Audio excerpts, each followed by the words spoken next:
Halo semuanya, kembali lagi dengan saya Erwin dan saya Evan. Selamat datang di channel Gunfire. Di video kali ini kita akan bahas film lagi nih bang. Film apaan Win? Judul filmnya adalah Unknown Battle. Wah, film Soviet lagi ya Win? Yap, film yang dirilis tahun 2019 menceritakan tentang operasi terbesar Uni Soviet yang dikenal dengan Operasi Reserve, yang dimana misinya itu merebut kembali desa Ovsyanikovo dari tangan Nazi Jerman. Langsung sikat aja kali ya Win? Oke bang. Berlatar belakang tahun 1942, pasukan Uni Soviet di bawah pimpinan Kapten Thomas menerima perintah dari komandan batalion untuk merebut kembali desa Ovsyanikovo dari Nazi Jerman. Terlihat di sana beberapa pasukan Tentara Merah sedang mengintai sebuah desa yang dimana desa itu telah dikuasai Nazi Jerman. Lalu mereka semua bergerak maju untuk menyerangnya.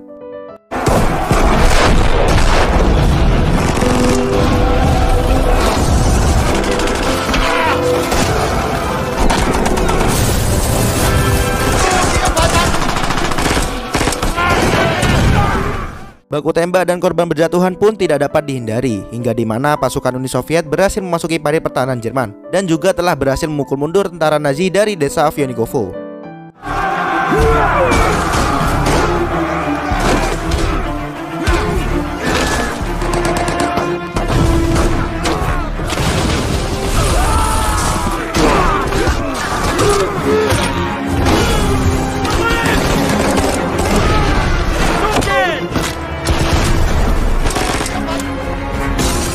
Setelah dirasa aman, Kapten Thomas memberikan perintah pada pasukannya untuk memperkuat pertahanan desa yang telah mereka rebut. Kenapa harus diperkuat? Karena desa itu masih dikelilingi dua kamp militer Nazi Jerman, yaitu Kamp Panovo dan Kamp Usovo. Selain itu, Kapten Thomas juga memerintahkan salah satu bawahannya yang bernama Joe untuk menjadi pemimpin peleton. Sayangnya Joe menolak karena ia merasa belum bisa mengemban tugas itu. Akhirnya Joe memilih untuk menawarkan dirinya menjadi salah satu petugas penghubung di pasukan Kapten Thomas. Selang beberapa waktu, Joe diperintahkan untuk mengecek dan menyisir kondisi gereja yang ada di sana dan wajib melaporkannya kembali kepada Kapten Thomas. Singkat cerita, Joe bertemu dengan salah satu pasukan yang bernama Ivan, di mana si Ivan ini menemukan beberapa makanan di gubuk rumah. Di sana, Joe mengambil secara paksa vodka milik Ivan yang disembunyikan di kantongnya. Melihat Ivan mendapatkan beberapa barang, Joe pun memasuki gubuk itu, dan benar saja ia menemukan pistol Luger yang ditinggalkan pasukan Nazi. Lalu Joe pun melanjutkan perjalanannya menuju gereja. Setelah sampai di sana, ia bertemu salah satu pasukan yang bernama Victor. Victor bercerita kalau dirinya dipaksa menjadi tentara ketika berumur 17 tahun, dan juga ia mengatakan dari mana dirinya berasal. Mendengar hal itu, Joe terkejut karena ia juga berasal dari tempat yang sama dengan Victor. Mereka pun bercerita panjang sambil memindahkan mayat-mayat tentara Nazi yang bergeletakan di gereja.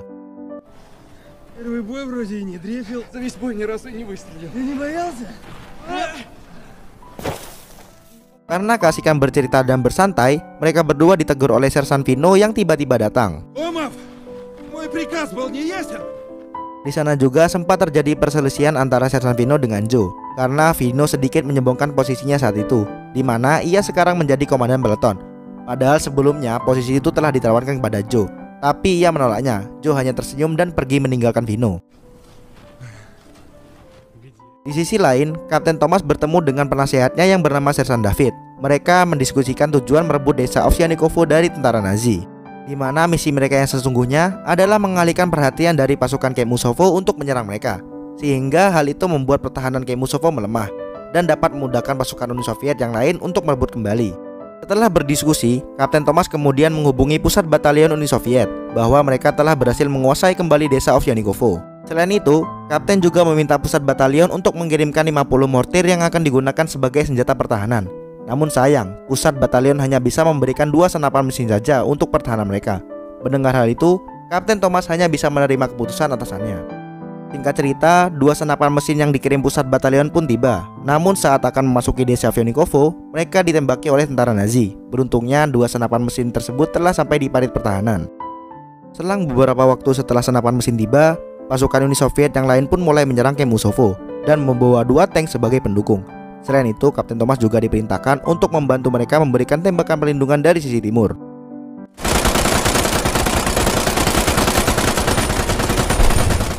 Sayangnya, tembakan mereka hanya terbuang sia-sia. Karena apa? Jarak desa Ovsyanikovo dengan Kamp Usovo sangatlah jauh. Tentara Jerman melihat hal itu pun langsung meluncurkan serangan artilerinya.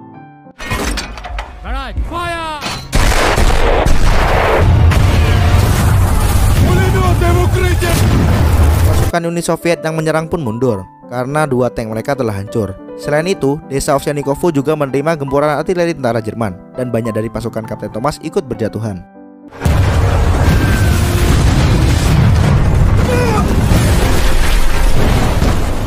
Singkat cerita, pesawat pembawa kabar milik Nazi datang dan membawa pesan propaganda yang berisikan agar Uni Soviet menyerah.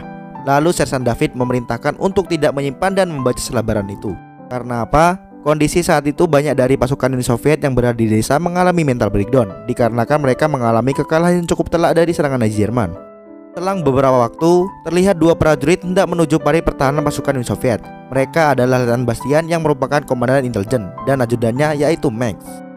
Di sana, Letnan Bastian datang untuk memerintahkan agar mereka di sana mengumpulkan selebaran pesan propaganda yang dijatuhkan tadi, serta menyuruh Kapten Thomas dan Sersan David untuk memeriksa pasukannya yang menyimpan selebaran itu agar ditangkap secepatnya. Setelah berdiskusi, Kapten Thomas, Sersan David, dan Letnan Bastian pun pergi untuk memeriksa tiap-tiap prajurit yang ada di sana. Ketika dicek, ternyata Richard diketahui menyimpan selebaran pesan propaganda itu di kantongnya. Namun Richard mengatakan kalau ia menyimpan kertas tersebut hanya untuk dijadikan rokok dan tidak ada maksud lain. Tapi Letnan Bastian tetap saja bersikeras untuk menangkapnya. Di sana, Letnan Bastian pun pamit kepada Kapten Thomas untuk kembali ke pusat batalion dengan membawa Richard ke sana. Tetapi Kapten Thomas menyarankan kepadanya untuk tetap tinggal sementara waktu di desa karena ia tidak menjamin keselamatan untuk kembali ke pusat batalion. Meskipun sudah disarankan seperti itu, Letnan Bastian tetap saja keras kepala. Akhirnya mereka bertiga pun berangkat menuju pusat batalion. Selama di perjalanan meninggalkan desa, di sana Letnan Bastian terkena tembakan di kaki kanannya dan mereka berdua pun harus terpaksa berlindung bersama hingga malam hari. Di sisi lain, terjadi perselisihan antara Kapten Thomas, Victor, Ivan, dan Joe perihal masalah Richard yang ditangkap oleh Letnan Bastian, serta salah satu dari mereka juga diketahui menjadi buronan paling dicari di kota Moskow saat itu. Ketika asik berdebat, mereka tidak menyadari kalau pasukan Nazi Jerman diam-diam mendekati parit pertahanan desa Ovsyanikovo dengan tujuan menyerang balik pasukan Uni Soviet. Letnan Bastian dan Richard yang bersembunyi tidak jauh dari desa pun mengetahuinya. Tanpa pikir panjang, Richard pun diam-diam langsung menghabisi dua kru senapan mesin dan menembaki semua pasukan Nazi yang ada.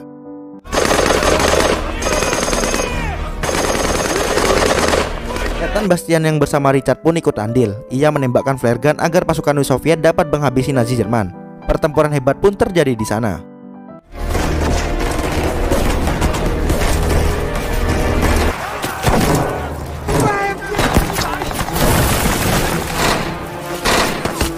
Di sana pasukan Uni Soviet berhasil menghalau serangan Nazi yang mencoba memasuki desa Ovsyanikovo. Namun sayangnya, gereja yang berada di sana berhasil dikuasai oleh Nazi Jerman. Di sisi lain, Letnan Bastian sadar akan tekad Richard yang berani itu. Ia pun membebaskan Richard dan mengizinkan bergabung kembali ke pasukannya. Namun di sana, Richard menolaknya. Ia tidak ingin meninggalkan Letnan Bastian yang terluka sendirian. Akhirnya Richard pun membawa Letnan Bastian bersama dengan ajudannya untuk kembali ke desa. Namun di perjalanan, mereka bertiga bertemu dengan pasukan Nazi yang menyamar. Pasukan Nazi itu langsung menembak mati Richard. Di sana Max yang merasa takut akhirnya mengeluarkan pesan propaganda agar pasukan Nazi dapat mengampuni mereka berdua.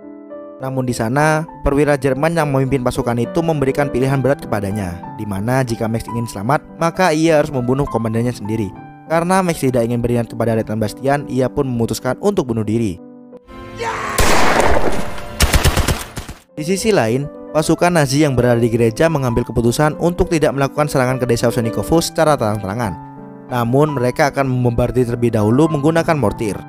Mendengar hal itu, Victor yang mampu berbahasa Jerman langsung menyampaikannya kepada Kapten Thomas. Dan di sana Kapten segera memerintahkan pasukannya untuk mundur dari desa tersebut sementara. Dan Kapten Thomas, Joe, dan Vino akan berusaha menahan serangan Jerman dari pasukannya yang mundur. Beberapa menit setelahnya, mortir Jerman pun diluncurkan.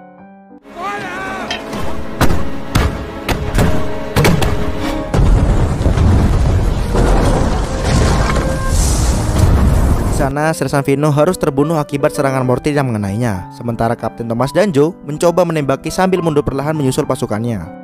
Sesampainya di pusat batalion, Letnan Kolonel di sana merintahkan Kapten Thomas untuk merebut kembali desa Ovsyanikovo dari tangan Nazi. Namun Kapten Thomas berkata kalau ia sama saja memasukkan pasukannya ke jurang bunuh diri.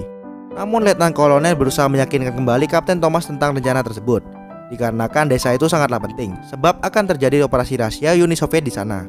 Selain itu, Letnan Kolonel juga berjanji akan memberikan senjata yang mereka inginkan dan menambah beberapa anggota baru ke dalam pasukannya.